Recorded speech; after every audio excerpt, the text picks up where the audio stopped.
Hello छात्रों, स्वागत है आपके अपने यूट्यूब चैनल में।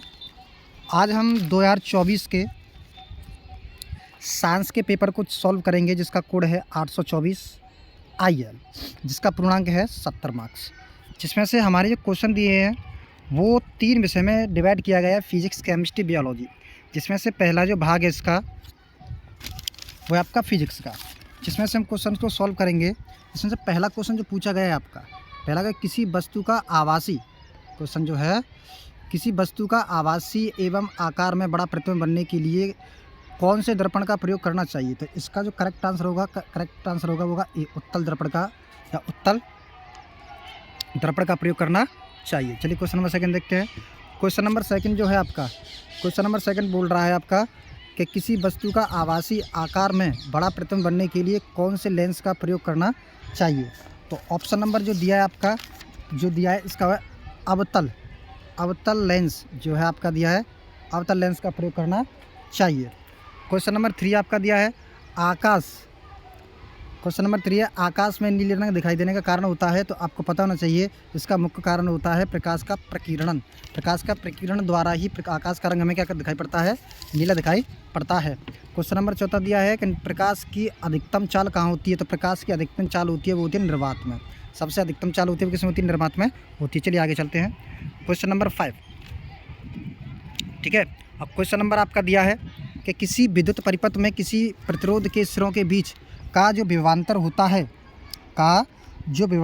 है उसकी इकाई क्या होती है। तो इसकी जो इकाई होती है वो होती है वोल्ट। क्या होती है, वोल्ट होती है।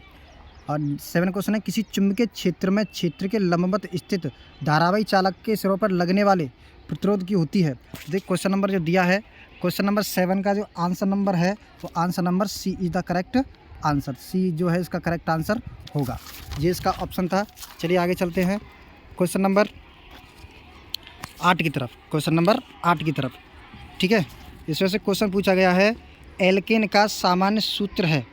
एल्केन का सामान्य सूत्र है, इसमें से जो सामान्य सूत्र है उसका है CN2N2, ठीक है। क्वेश्चन नंबर 9 कि निम्नलिखित सजातीय श्रेणी है, निम्नलिखित सजातीय श्रेणी है। तो इसमें जो क्वेश्चन जो दिया गया है, इसमें जो टिक दिए गए हैं, इसका जो आंसर होगा answer number C is the correct answer. इसका करेक्ट आंसर होगा C is the correct answer. चलिए क्वेश्चन नंबर 10 की बात करते हैं। तो क्वेश्चन नंबर 10 पूछ रहा है निम्नलिखित में कौन सा धातु ठंडे जल के साथ हाइड्रोजन गैस मुक्त करता है। तो आपको पता होना चाहिए जो हमारा है पोटेशियम जो है वो ठंडी गैस प्रोड्यूस करता है। कि 0 pH वाला विलयन होता है वो अम्लीय होता है। 0 pH वाला जल क्या होता है, अम्लीय होता है। क्वेश्चन नंबर 12 जो है आपका दिया है कि सूर्य के प्रकाश में पूर्ण की उपस्थिति में कार्बन डाइऑक्साइड और जल के संयोजन से निम्नलिखित कौन सा उत्पाद बनता है। तो आपका उत्पाद होता है glucose. Option number is the correct answer.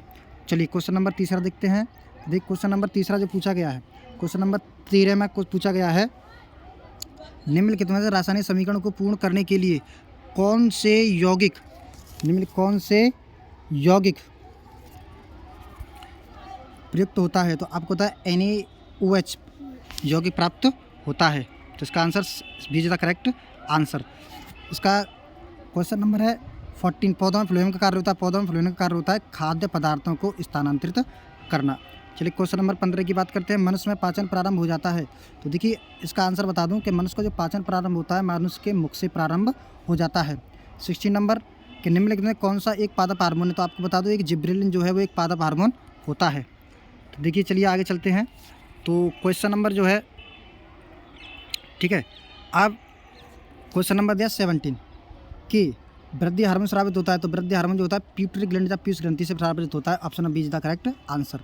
18वां दिया है कि निम्नलिखित में कौन सा परागकोश के अंदर बनता है। तो परागकण परागकोश के अंदर बनते हैं। चलिए क्वेश्चन नंबर 19 देखते हैं। तो 19 क्वेश्चन नंबर है पुष्प का जननांग है। तो आपका जायांग जो है इसका पुष्प का जननांग होता है। Option number C is the correct answer.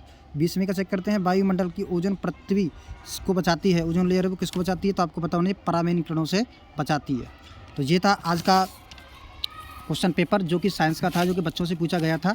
तो मैं आशा करता हूँ आपको ये वीडियो अच्छी लगी होगी। आप इस वीडियो को आगे शेयर करें और चैनल को सब्सक्राइब करें।